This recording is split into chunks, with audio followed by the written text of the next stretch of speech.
Convido os irmãos, a congregação, para abrirem no Salmo 34, da Palavra do Senhor, Velho Testamento, livro de Salmos, o Inário de Israel, mais precisamente no capítulo 34. Capítulo 34, versículo 19. Se você localizou, diga amém. Fiquemos então em pé na casa do Senhor para fazermos a leitura da Palavra do Senhor, em nome de Jesus. Aqueles que não puderem ficar em pé por motivo de doença, podem ficar sentados. Diz assim a palavra do Senhor Deus: muitas são as aflições do justo, mas o Senhor de todas o livra. Vamos juntos? Muitas são as aflições do justo, mas o Senhor de todas o livra. Deus nos abençoe com a leitura da sua palavra. A igreja pode tomar assento em nome de Jesus. Pai, na tua casa nos encontramos nesta manhã de domingo. Entramos neste lugar, sabedores, ó Pai amado, o Senhor se encontra neste lugar. O teu povo se encontra aqui. E aonde está 1, 2, 3 reunido em teu nome, a promessa é que o Senhor estaria e está presente. Sabemos que o Senhor está no nosso meio, está nesse lugar, querido e amado Deus. Te rogamos em o nome do Senhor Jesus, que o Senhor repreenda e retire todo espírito contrário, ó Pai, que está impedindo este homem, esta mulher ou este jovem que está colocado aqui na tua casa, de entender a tua palavra. Que toda distração seja retirada neste momento. Que todo pensamento, ó Pai, que está vagando na própria vida, nas coisas que vai ter que fazer durante a semana, nas coisas que haverá de fazer ainda hoje, que esses pensamentos, Pai, que atrapalham, incomodam e perturbam e retiram a atenção em relação à Tua palavra, em o nome de Jesus, seja neste momento retirado desta pessoa que está colocada na Tua casa, e que está sentada neste lugar, para que assim todos possam compreender a Tua palavra, sejam alimentados na Tua palavra, Senhor Deus, e venham a Te conhecer pela exposição da Tua palavra, Senhor Deus. E principalmente, ó Pai, aqueles que ainda não conhecem a Ti através de Jesus, que nesta manhã, através de Tua palavra, ó Pai, deste culto maravilhoso está sendo realizado aqui, possam conhecer pela ação do Espírito Santo ao Teu Filho Jesus. É o que eu te peço, te agradeço, Senhor nosso Deus, não em meu nome, porque não sou merecedor de nada lhe pedir, Senhor, mas lhe peço como a Tua palavra orienta, peço em o nome de Jesus, agora e para todos sempre, amém, Senhor. Nós temos um texto aqui do Salmo 34, que no início dele, na edição revista e atualizada, diz assim: provai que o Senhor é bom. É um salmo de Davi, é um salmo em que Davi expressa a sua gratidão, o seu louvor a Deus. Davi, ele estava sendo perseguido pelo rei Saul, história dos reis de Israel. Davi está sendo perseguido pelo rei Saul, que dele, Davi, Saul tinha inveja, tinha ciúme. Davi foge então da presença de Saul, porque sabia que Saul desejava e intentava matá-lo. Ele foge da presença de Saul. Davi vai para Gate, vai para a terra do rei Aquis, e ali procura abrigo naquele lugar, naquela terra do rei Aquis. E é isso justamente que você pode verificar quando aqui diz assim: provai que o Senhor é bom, Salmo 39, Salmo de Davi, quando se fingiu de amalucado na presença de Abimeleque, e por este expulso ele se foi. Abimeleque é um nome que podemos entender que se assemelha a César ou Faraó. Abimeleque se entende como sendo rei. O nome dele não era Abimeleque. Abimeleque é o título, como Faraó é um título, como César é um título. Abimeleque é um título para Gate, para o rei de Gate. Lá o nome do rei é Aquis. Se você verificar em primeiro livro de Samuel, capítulo 21, verso 13 e 15, você vai verificar que o nome do rei de Gate era Aquis. Abimeleque é o título dele. Aqui está colocado, na presença de Abimeleque, ou na presença do rei de Gate, Aquis, ele, por este rei, Davi foi expulso, porque se fingiu de amalucado. Porque quando Davi chegou em Gate, na terra do rei Aquis, para se abrigar, ele percebeu que ali não poderia ficar, porque havia uma intenção no coração também do rei Aquis, dos seus seguidores, de retirar a vida de Davi, porque ele foi reconhecido como aquele que tinha lutado a favor de Israel e vencido muitas batalhas. Davi, entendendo que sua vida corria risco, não somente com Saul, mas agora também em Gate, na terra do rei Aquis, Davi então se finge de louco ou de amalucado, como está lá no primeiro livro de Samuel, capítulo 21, verso 13 ao 15. E aí, se fingindo de louco, e o rei Aquis acreditando que ele estava louco, o rei o expulsa da sua terra. Davi entende então que ele foi liberto daquele lugar, não por causa do rei Aquis, ou por causa dele mesmo, que teve a estratégia de fingir-se de maluco, de louco, mas Davi entende que foi pela mão de Deus. E o Salmo 34, na verdade, é a gratidão expressa de Davi por aquilo que Deus fez com ele, dando livramento a ele de sair com vida lá da terra do rei Aquis. E ele coloca aqui nos seus 22 versículos, ele está sempre colocando, louvando a Deus por tudo de bom que Deus faz. Ele coloca: provai, provai, provai que Ele, Deus, é bom. Mas o que me chamou a atenção mais dentro desse texto do Salmo 34 foi o versículo de número 19. Esse versículo me chamou mais a atenção, e é com ele que eu gostaria de falar a casa do Pai neste momento aqui. Porque o versículo diz assim, verso 19: muitas são as aflições do justo, mas o Senhor de todas o livra. Deu para você entender o que está escrito aqui? Muitas são as aflições de quem? Do justo.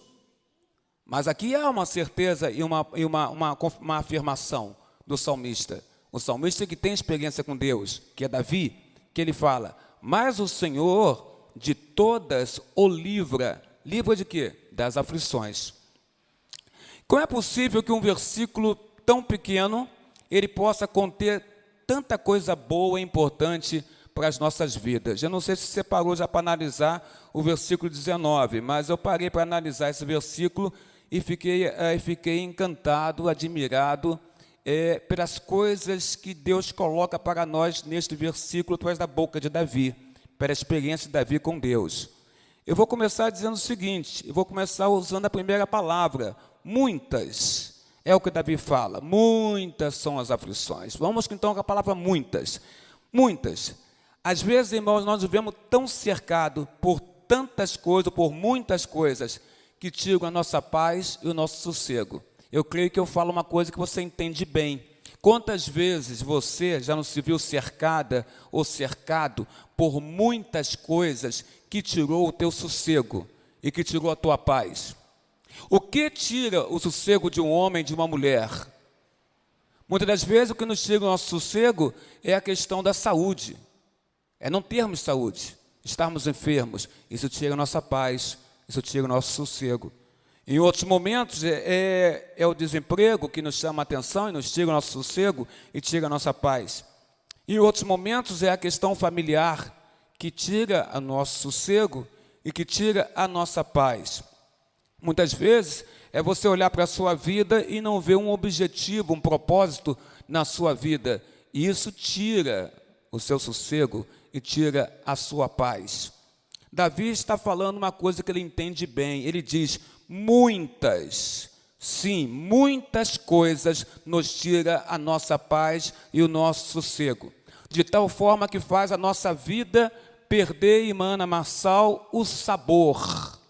É tanta perturbação, é tanto incômodo na nossa vida, que muitas vezes a nossa vida perde o sabor, por causa da falta de paz e por causa da falta do sossego.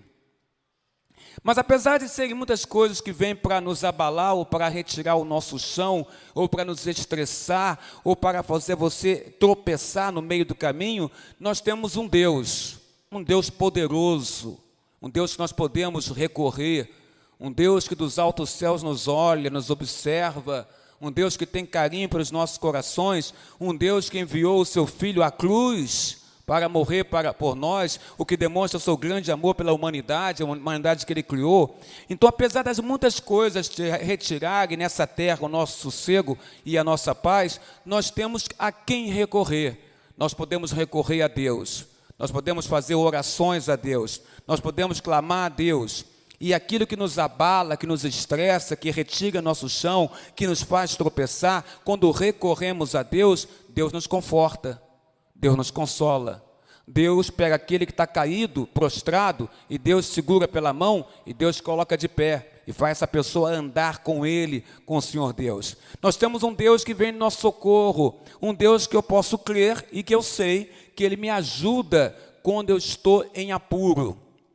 Eu me lembro, algum tempo atrás, bastante tempo atrás, talvez aí quase 30 anos atrás, ou 25 anos atrás, quando nós tínhamos um escritório de uma imobiliária que pertencia à minha pessoa, lá no bairro da Penha, e nesse escritório eu atendia as pessoas no sentido de aluguéis de imóveis, de venda de imóveis, uma pequena imobiliária que era minha, e que eu trabalhava lá e que tinha uma secretária a meu serviço. Eu me lembro que eu estava atendendo uma senhora na minha sala, uma proprietária que queria deixar seu imóvel comigo, fiz todo o contrato com ela, tudo direitinho, atendi ela muito bem, e a campainha tocou, entrou outras pessoas, eu ouvi a campainha tocar, mas não vi quem era, porque eu estava na minha sala, e na antessala estava a secretária que atendia quem tocasse a campainha. E quando essa senhora proprietária saiu e foi embora, a minha secretária, ela entrou na sala, acompanhada de 2 homens, contei essa história há muitos anos atrás aqui nessa igreja, e acompanhada de 2 homens, e os 2 homens estavam apontando uma arma para a cabeça dela, da minha secretária. E ela disse: seu Carlos,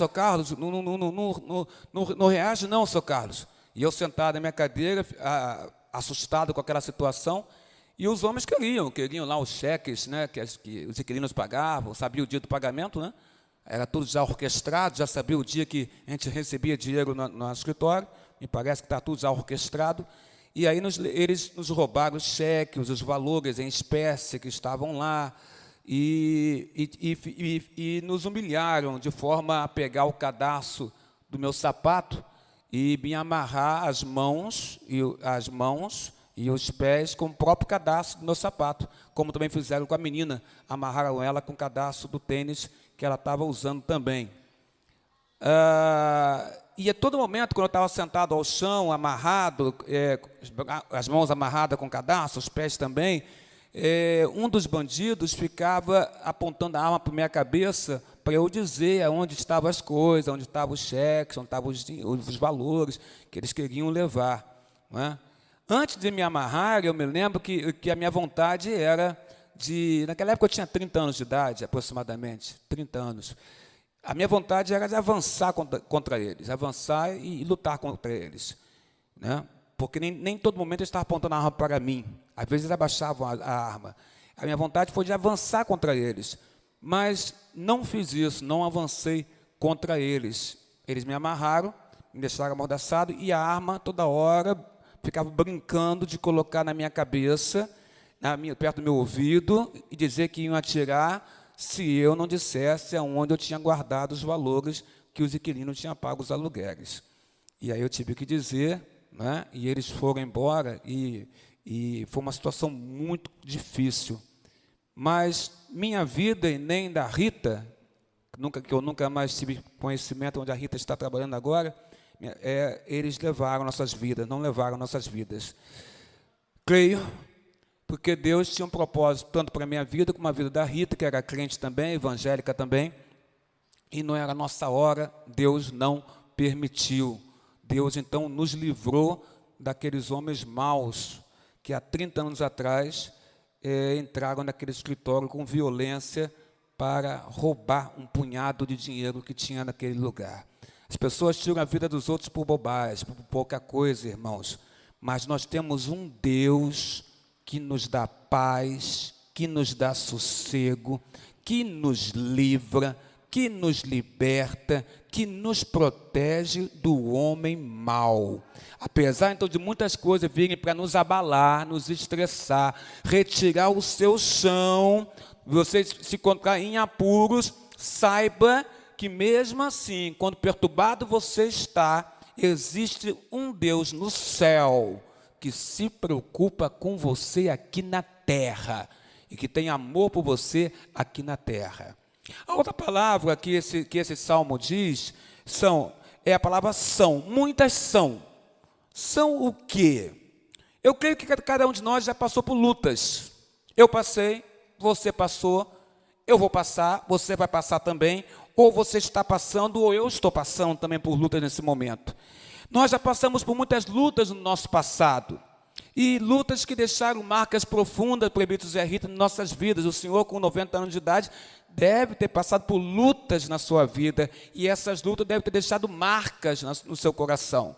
Como também, na minha vida, eu tenho marcas, todos nós temos marcas aqui. E os jovens que estão aqui, adolescentes, que ainda não têm marcas, ou pensam que têm marcas, adolescente, jovem, deixa eu te dizer uma coisa. Você que pensa que tem marcas só porque pai e mãe não te deu alguma coisa que você pediu. Você não tem marca nenhuma, você não sabe o que é isso. O que é ter marcas na vida, mas terá. Porque neste mundo passaremos por aflições. Aguarde o momento de você ter as suas marcas. Mas nós que temos marcas no nosso passado, marcas profundas, algumas delas vieram para nos arrasar, para tirar o nosso chão, para nos derrubar. E a única saída para quem tem marcas profundas no coração é tentar extrair algo de bom dessas marcas, ou extrair lições das marcas que Deus permitiu que você tivesse sobre a sua vida. Aprender uma lição ou enxergar uma lição, irmã Denise Souza, é muito importante para a gente enxergar numa situação aflitiva uma lição que Deus quer nos dar. Enxergar na lição aflitiva, na aflição, uma oportunidade que Deus nos deu para que a gente possa crescer como gente, como homem, como mulher. Mas, em primeiro lugar, nós temos que saber o que é ilusório. O que é ilusório? Ilusório é você ter marcas, profundas, lutas que você passou e que Deus fez você vencer, que Deus possibilitou a sua vitória, e você, por ter vencido, você baixar a sua guarda. Não, Deus me deu livramento, eu consegui vencer aquela situação aflitiva. Aí você descansa, aí você relaxa, aí você baixa a sua guarda. Isso é ilusório. Aquele que teve lutas e que Deus fez vencer essa luta, não pode nunca abaixar a guarda. Crente não abaixa a guarda. Soldado em serviço, alistado no exército do Senhor, não pode abaixar a guarda. Não pode fazer igual na pregação do domingo passado, do profeta novo, que depois de trazer a mensagem lá para quem ele tinha que trazer, para o rei, que Deus mandou ele levar a mensagem, ele vai, se deita debaixo de um arbusto e descansa. Aí o profeta velho vai ao encontro dele e mente para ele. E mente para o profeta novo. Quem estava aqui sabe qual mensagem que eu estou falando. Não pode abaixar a guarda, irmão. Crente não abaixa a guarda, crente não se aposenta. Crente é crente. O tempo inteiro nós temos que estar, irmãos, atentos, orando e vigiando e orando. Por quê, meu pastor? Porque as lutas, elas são, como diz Davi, muitas são. Elas não foram. Elas são, Marcelo Nobre, porque você vai continuar tendo lutas na sua vida. Então elas não foram. Elas são, porque elas continuam a acontecer e continuarão mais à frente a acontecer sobre a sua vida. Porque neste mundo teremos aflições, diz o Senhor Jesus. Agora, toda luta, Edith, é uma luta diferente. A sua luta, Edith, pode ser diferente da minha, a minha é diferente da sua. Cada luta é uma nova batalha que a gente vai enfrentar. É um confronto diferente que vamos enfrentar, é um confronto estranho que temos que vencer. Se ficarmos iludidos pensando que conseguimos a vitória e agora podemos descansar, certamente nós seremos derrubados pelas lutas que vão se apresentar a ti hoje, ou que já se apresentaram a ti no dia de hoje. Se você relaxar e pensar somente na vitória que você já teve, se esquecendo que as lutas são constantes nas nossas vidas aqui na terra. Você sabe, cada dia é um enfrentamento novo que a gente tem que fazer. Hoje você está bem, chega amanhã, você acorda, não está se sentindo fisicamente bem. Hoje você está bem, amanhã você acorda, vem uma notícia ruim para você que te desanima. Hoje você está mal e ao contrário pode se dar, e amanhã as coisas melhorarem. Cada dia é uma luta diferente. As lutas são grandes, as lutas são traiçoeiras e nós não podemos ser pegos desprevenidos e despreparados. Como um bom soldado no quartel, estamos sempre de plantão. O crente está sempre de plantão. Por quê, meu pastor? Porque as lutas são, elas não foram, elas estão sendo traiçoeiras e perigosas para as nossas vidas. Mas Davi fala mais. Ele diz, muitas são as aflições, diz Davi. A aflição é uma palavra que bem interessante. Você poderia pegar a aflição e assemelhar ela a flagelo. Flagelo, flagelos. Flagelo não é uma palavra boa, é uma palavra que mostra coisas difíceis e complicadas que acontecem. Na própria Bíblia, o Senhor diz que Ele aflige o justo para ensinar e corrigir o justo. Isso quer dizer que muita aflição que você está tendo na sua vida é propiciada pelo próprio Deus, pela vontade permissiva de Deus, para que você cresça, para que você tenha experiência, para que você cresça no Senhor, na dificuldade que se apresentou, na aflição que se apresentou, para que você busque mais a Deus, se envolva mais com Deus, creia nele, que Ele pode te ajudar, e assim você se abraçar ao Senhor na dificuldade que você está enfrentando. As aflições são importantes e elas podem ser um instrumento de correção que Deus nos traz, nos dá, para nos trazer de volta ao caminho certo, ao caminho adequado. Às vezes nós nos desviamos de Deus, e Deus permite aflições, para que você caia a ficha em você, e você volte para o caminho certo, que é o caminho em direção ao Senhor Jesus. Então Ele te permite passar por determinadas aflições. Deus permite, para que você volte para o caminho do Senhor. Palavra interessante, aflição, mas Davi a usa dizendo, muitas são as aflições do justo, diz Davi. O justo também passará por aflições nessa terra. E volta a dizer, ela pode ser instrumento de Deus. A aflição pode ser como uma lixa de unha, que a mulher usa, costuma usar, ou uma lixa de pé, que vai limando o pé, vai limando a unha. A lixa, ela fustiga. A lixa, ela aflige.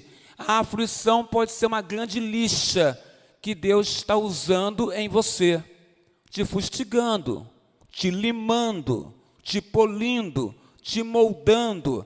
A lixa que Deus pode usar em você, que é a aflição, ela é para te preparar e para te modelar na sua vida. E quem modela é o próprio Deus. Como um artesão, Deus vai nos moldando conforme o seu querer e conforme a sua vontade. Um artesão, ele tem um projeto na mente dele, e tendo na mente dele, ele transporta esse projeto para que as suas mãos venham a concluí-lo ou a executá-lo. Você é um projeto de Deus, é um projeto inacabado de Deus. Você é um justo, os justos do Senhor são aqueles que amam a Deus, são os crentes. Você é um projeto de Deus, um projeto que ainda está inacabado. Você é um projeto, irmão, irmã, amigo visitante, você que conhece a Deus, um projeto em andamento. Você não é um acidente. Você não é um acidente, você é um fruto de um projeto, e o projeto é projeto de Deus. Deus, como grande artesão, Ele concebeu a ti na mente dele. E então, com as suas mãos, Deus te criou, te gerou. E Deus te modela a cada dia das suas vidas. As aflições servem para modelar o caráter do cristão. Modelar o nosso caráter. Serve para nós as aflições. Não estou dizendo que as aflições servem para fazer você ficar o tempo inteiro abatido, oprimido, sem força, sem ânimo, entristecido, incapaz de sorrir. Não, eu não consigo enxergar um Cristo que não sorrisse. Eu não consigo enxergar o rosto de Cristo com Cristo tendo um sorriso nos lábios. O Cristo que eu vejo no meu coração e que a Bíblia me apresenta dos evangelhos é um Cristo que anda com seu povo, anda com seus discípulos e tem palavras de amor para com seus discípulos, palavras de carinho para com o povo. Um Cristo que quando executa um milagre, ele sorri para aquele que foi agraciado pelo milagre. O Cristo que eu creio é um Cristo que, ainda que permita que sobre minha vida venham aflições, ele deseja que sim, que pela noite venha a aflição, mas que pela manhã a alegria venha ao nascer da manhã no meu coração e no seu coração também, irmão. Não fomos criados por Deus para a infelicidade. Se fosse assim, Paulo não diria que a felicidade é um aprendizado na vida do homem e da mulher através de Deus. Paulo chega a dizer claramente, aprendei de mim, porque eu sei viver contente em qualquer situação. Aquele que tem Deus no coração, ele sabe viver contente na fartura e na falta dela. Aquele que tem Deus no coração sabe viver contente até mesmo com saúde ou sem saúde. Quantas pessoas estão no hospital que são crentes no Senhor Jesus e que você vai lá visitar e chega lá, você sai de lá alegre, feliz, porque vê aquela pessoa adoentada com força, com vigor e com fé em Deus. E ao contrário, é ela que vai confortar o teu coração e é ela que está doente no hospital. Por que isso? Porque Deus está no coração dela. Ela não vai fazer para você um olhar de cara de defunto ou de quem está debaixo de um grande peso, um grande sofrimento. Não, ela te olha com um olhar de fé, com o olhar de quem tem Deus no coração, um olhar de quem sabe que se morrer vai para Deus, e se continuar nessa terra, Deus está com ela nessa terra. Ora, se eu tenho um Cristo no meu coração, nesta terra, e se morrer, vou para Ele nos céus, porque eu terei que apresentar uma afeição de tristeza o tempo inteiro? Eu deixo isso para os fariseus, deixo isso para aqueles que querem que os outros pensem: olha como eu estou triste, olha como eu sofro, olha como eu sou vítima, olha como me faz bem estar entristecido. Você não foi feito para isso, irmão. Você é um povo vitorioso no sangue do Cordeiro. As aflições vêm, mas o Senhor é maior do que as aflições. Ele mesmo disse: tem de bom ânimo. Ele disse isso, então ele dissesse: fique triste, fique arrasado, mostre para todo mundo como você está triste. Ele não disse isso: tem de bom ânimo. Por que, Jesus? Porque eu venci o mundo. Então tem de bom ânimo. Mostre para as pessoas quem está no seu coração, que faz você superar a prisão, o açoite, a tristeza e consegue esboçar um sorriso, mesmo sendo açoitado. Ora, Paulo e Silas na cadeia, aprisionados naquele lugar horroroso, meia-noite estão cantando louvores a Deus, estão tristes, estão louvando ao Senhor, glorificando o nome do Senhor. Porque sabe que o que estava neles, que era o Senhor, era muito maior do que aqueles homens que o prenderam naquela cadeia. E Deus os libertou, porque Deus nos dá livramento. Você não é um acidente, você é um justo, você é um santo de Deus. Santo significa separado por Deus. Você é um santo de Deus, você foi separado por Deus. Deus te olhou, te escolheu, te chamou.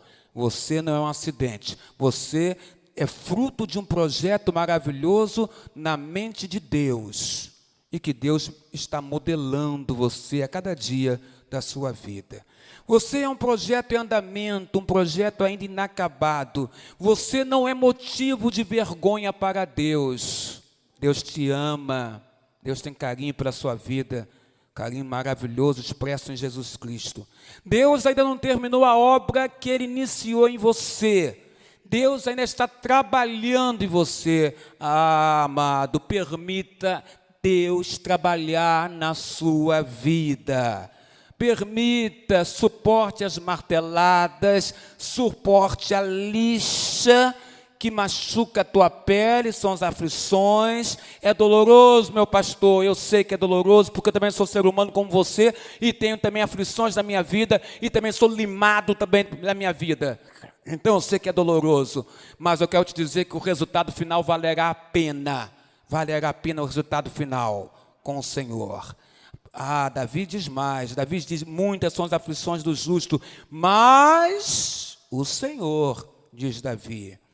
Nós temos um pequeno problema com essa palavra mas. Quando se fala mas, se entende logo no sentido de todavia, porém, sempre um adendo, mas tem que acontecer isso, mas eu quero aquilo outro, mas eu preciso disso aqui, mas não estou satisfeito com o que eu tenho, mas eu quero mais outra coisa. Então, essa palavra mais para nós brasileiros é um problema sério, porque a gente sempre infere ela no sentido de queremos mais alguma coisa. Mas aqui Davi não está usando mais no sentido que nós brasileiros usamos, como se fosse mais, eu quero isso, eu quero aquilo outro, eu preciso disso. Não, Davi usa o mais de uma outra maneira. Ele fala aqui, muitas são as aflições do justo, mas o Senhor. Ele usa o mais para dizer assim, agora é assim, agora funciona assim. As aflições vêm, muitas são as aflições sobre o justo, é verdade, mas agora é assim, se você é um justo dele, se você é um crente no Senhor, se você conhece a Deus, pode ter certeza, você terá aflição, mas o Senhor Deus, Ele de todas o livra, ou livrará. Ele está dizendo para nós aqui o seguinte, que Deus é aquele que vai livrar você de todas as aflições que vêm sobre a sua vida. Ele é aquele que tem condição, amado, de te ajudar nas aflições. Tem uma história interessante, o Senhor nos livra das aflições, que alguns presos, eles lá na cadeia, quando ouvem o nome do Senhor Jesus Cristo, muitos são transformados, convertidos pelo Evangelho do Senhor Jesus Cristo. E quando convertidos, é um arrependimento verdadeiro, eles se convertem realmente a Jesus e passam a trabalhar dentro da cadeia pela obra do Senhor, passam a dar testemunho, passam a falar do Senhor Jesus Cristo, e mesmo ainda estando presos, eles se veem livres, porque o que está preso ali é o corpo deles, mas a alma está livre. Por quê? Porque foi liberta quando eles creram que Jesus Cristo é o Salvador e o Senhor da vida deles. Dentro da cadeia, eles começam não a obedecer mais aos homens, mas eles começam a obedecer ao Cristo que eles descobriram na palavra do Senhor. Eles começam a obedecer a palavra de Deus. Eles começam a pregar a palavra de Deus. Eles começam a falar a palavra de Deus de dentro. Eles começam a dar testemunho dentro da cadeia, naquele quadrado onde eles estão inseridos, presos. Eles passam a falar do Senhor, porque eles passam a ter um Senhor sobre a vida deles. Davi fala isso, Davi diz assim, no Salmo 19, mas o Senhor de todos o livra o justo das aflições. Aqueles homens da cadeia que se arrependeram e houve a conversão para Jesus e passaram a pertencer ao Senhor, estão condenados, estão presos, mas agora eles adquiriram um novo Senhor, que não é Satanás, não é o Senhor das trevas, mas é o Senhor da luz, que é Jesus Cristo. Eles passam a considerar então que na verdade eles estão livres, estão libertos, porque conhecereis a verdade vos libertará. A verdade está na palavra do Senhor, que no Velho Testamento aponta o Messias que viria, e que no Novo aponta o Messias que veio na pessoa do Cristo, que é Jesus Cristo, nosso Senhor e Salvador. Aqueles homens passam a estar livres e passam a obedecer a um novo Senhor, passam a obedecer a Deus, ao Senhor nosso Deus. Eu quero te dizer nesta manhã, meu irmãozinho, para você que está colocado aqui, que você pode ter muitas aflições sim na sua vida, mas há uma promessa do Senhor Deus aqui nesse versículo, Salmo 19, que tem coisa tão importante para nós. Ele diz, mas o Senhor de todos o livra, de todas as aflições que foram colocadas na sua vida. Deus diz que Ele, Deus, pode livrar você de todas essas aflições. Ele te dá condições de superar todas elas. O apóstolo Paulo tinha uma grande aflição, e que ele denomina como espinho na carne, que foi colocado por Satanás para esbofeteá-lo, para não deixar que ele se ensoberbecesse e achasse que ele é mais do que os outros. Porque esse é um problema muito sério na vida de um crente, de um cristão. É achar que ele é mais do que ele é mais do que o irmãozinho dele. É achar que ele sabe mais do que o irmãozinho dele. É achar que ele estudou mais que o irmãozinho dele. Cuidado, irmão, não pense assim. Não pense assim. Você não é mais do que seu irmão, você não é mais inteligente do que ele, não é mais conhecedor do que ele. Não pense dessa forma. Para Deus nós todos somos iguais. Pedro era inculto pescador, Paulo era um homem culto, e na Bíblia Sagrada, apóstolo Pedro e apóstolo Paulo foram grandes homens de Deus. Então, querido, não pense que você sabe mais do que ninguém, seja humilde. A verdadeira sabedoria é você ser humilde. Muitas são as aflições que vêm sobre nós, sim, mas o nosso Deus, de todas, Ele nos livra, Ele retira de nós. Por isso, nesta manhã de domingo, qual é a sua aflição? Porque eu digo que Deus pode te libertar dessa aflição. Qual é a tua aflição? Porque eu digo que o Senhor te pode livrar dessa aflição. Qual é a tua aflição, irmão? O Inário Novo Cântico tem um hino maravilhoso, que o título é Conversão, que uma determinada estrofe ou refrão, ele fala assim: mas um dia senti meu pecado e vi sobre mim o castigo da lei, apressado fugi, em Jesus me escondi, e abrigo seguro nele achei. Aqueles que se sentem culpados por coisas ruins que fizeram, quando há conversão para Jesus, essas pessoas vão a Cristo, e em Cristo elas se sentem abrigadas, refugiadas, e o sentimento de culpa que te machuca, que te faz mal, que te incomoda, você percebe que Cristo limpa de você esse sentimento de culpa.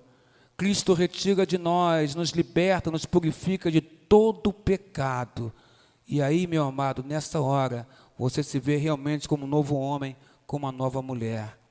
Declaro para ti nesta manhã, o teu Deus pode livrar você de todas as suas aflições. Meu pastor, como é que eu faço então? Eu quero receber essa palavra, eu quero para mim. O que eu tenho que fazer? O que você tem que fazer? Simplesmente fale com Deus, ore ao Senhor, exponha as suas aflições, fale para Ele o que está acontecendo com você e tenha absoluta certeza que o que está escrito no Salmo é verdadeiro sobre a vida foi verdadeiro sobre a vida de Davi e é verdadeiro para as nossas vidas também. Todas as aflições, irmão, Deus pode nos livrar. Apresente para Deus, e como Ele fez com Paulo, Ele fará você superar suas aflições. Senhor, retirai de mim esse espinho. E Deus fala: Paulo, a minha graça vos basta. Que a graça do Senhor baste sobre a igreja do Senhor nesta manhã, e que a sua aflição nesta manhã seja colocada através de Jesus nas mãos do Deus Altíssimo. Em nome de Jesus, amém.